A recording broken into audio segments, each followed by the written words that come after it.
미국 주식시장의 흐름, 저희가 설명해 드립니다. 자, 오늘 정말 뜨거운 기업을 하나 가져왔는데요. 바로 엠프리우스 테크놀로지스입니다.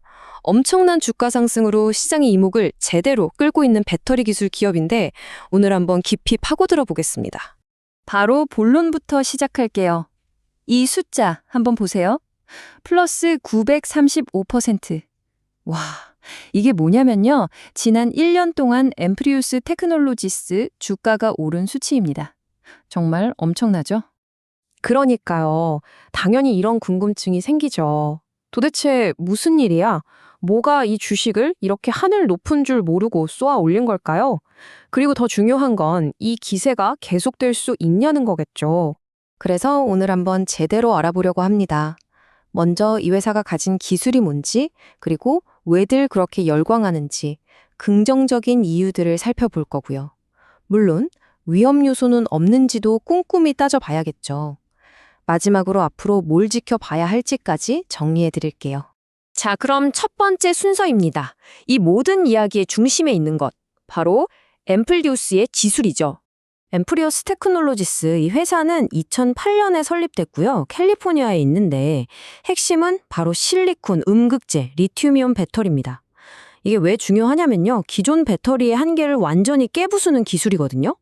그래서 항공우주나 국방 같은 정말 최고의 성능이 필요한 분야에서는 거의 게임 체인저로 불리고 있습니다. 뭐가 그렇게 다르냐? 바로 이 음극재라는 부품에 답이 있습니다. 우리가 보통 쓰는 배터리에는 흑연이 들어가요. 그런데 엠프리우스는 100% 실리콘 나노와이어를 씁니다. 이게 비유하자면 같은 크기 가방에 짐을 80%나 더 쑤셔 넣을 수 있게 된 거예요. 그만큼 에너지 밀도가 압도적으로 높다는 얘기죠. 그래서 이 기술이 현실에서 뭘 바꿀 수 있느냐? 바로 이런 겁니다. 드론 비행 시간을 50%에서 많게는 100%, 그러니까 2배까지 늘릴 수 있어요. 이게 그냥 좀 더 오래 나는 수준이 아니고요.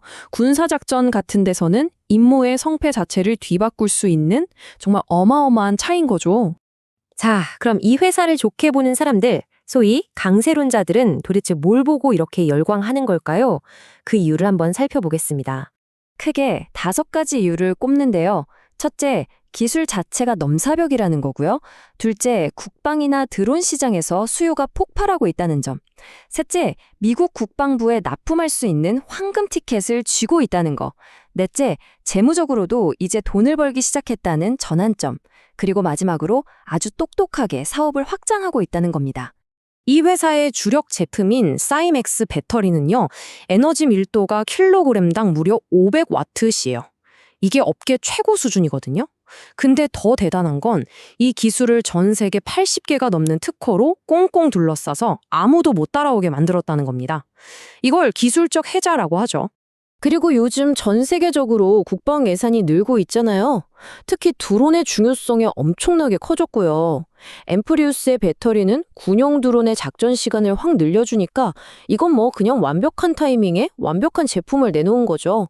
수요가 몰릴 수밖에 없는 구조예요. 이게 또 결정적인데요. 미국에는 국방 관련 제품에 중국산 부품을 쓰지 못하게 하는 아주 엄격한 법이 있어요. NDAA라고 하는데 엠프리우스는 이걸 완벽하게 지킵니다. 그러니 미국 국방부 입장에서는 믿고 쓸 수 있는 거의 유일한 대안 중 하나인 거죠. 이게 바로 황금 티켓이라는 겁니다. 자, 이제 숫자를 한번 볼까요? 기술만 좋은 게 아니라 돈도 벌기 시작했다는 게 중요해요. 2025년 4분기를 보면요. 매출이 작년 같은 기간보다 137%나 늘었고요. 총 이익률도 크게 개선됐어요. 근데 진짜 중요한 건 저 마지막 줄, 조정 EBITDA가 마이너스에서 플러스로 돌아섰다는 거예요. 드디어 적자에서 벗어나서 이익을 내기 시작했다. 이건 이 회사가 이제 막 돈을 쓰는 스타트업에서 돈을 버는 성장 기업으로 체질이 바뀌고 있다는 아주 강력한 신호입니다. 자, 그런데 이렇게 좋은 얘기만 있으면 얼마나 좋겠어요. 당연히 동전의 뒷면도 봐야겠죠? 이 장밋빛 성장 스토리에 찬물을 끼얹을 수 있는 위험 요인들은 뭐가 있을까요? 일단 가장 큰 걱정거리는 이거예요. 주가가 너무 빨리 올랐다는 거. 모닝스타 분석을 보면 이 회사의 적정 가치보다 무려 400% 넘게 비싸게 거래되고 있대요. 한마디로 거품이 좀 끼어 있을 수 있다는 거죠. 그 외에도 걱정되는 점들이 몇 가지 더 있습니다. 먼저, 매출이 너무 소수의 큰 국방 고객한테만 쏠려 있어요. 만약에 이 고객 중 하나라도 계약이 끊기면 회사 전체가 휘청할 수 있죠. 그리고 생산을 직접 하는 게 아니라 외주에 맡기는데 이러면 품질 관리나 납기 맞추는 데 문제가 생길 수도 있고요. 또 전고체 배터리 같은 새로운 경쟁 기술이 치고 올라올 수도 있습니다. 주가 변동성도 엄청나게 크고요. 그러니까 하이 리스크, 하이 리턴의 전형적인 모습인 거죠. 자, 그럼 앞으로는 어떻게 될까요? 앰프리우스의 미래를 점쳐볼 수 있는 중요한 포인트들은 뭘까요? 결국 앰프리우스의 미래는 이 두 시나리오의 싸움이라고 볼 수 있어요. 강세론이 현실이 되려면 계획한 대로 완벽하게 실행하고 새로운 대형 계약을 계속 따내야 합니다. 반대로 약세론은 생산에 차질이 생기거나 핵심 고객을 잃거나 경쟁 기술에 밀리는 순간 현실이 되는 거죠. 그래서 우리가 앞으로 뭘 지켜봐야 하냐면요. 바로 이 타임라인입니다. 당장 5월 7일에 있을 1분기 실적 발표, 여기서 올해 매출 목표를 잘 지키고 있는지 첫 번째 성적표가 나오겠죠. 그리고 올 한 해 동안 한국과 미국 공장에서 생산량을 계획대로 착착 늘려가는지 계속 확인해야 하고요. 2026년, 27년에는 새로운 대형 계약 소식이 들려오는지도 중요합니다.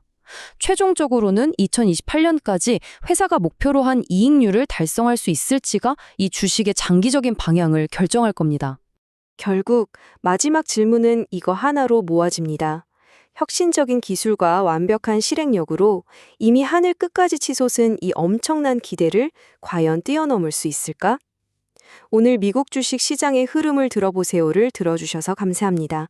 다음 에피소드에서 다시 만나요.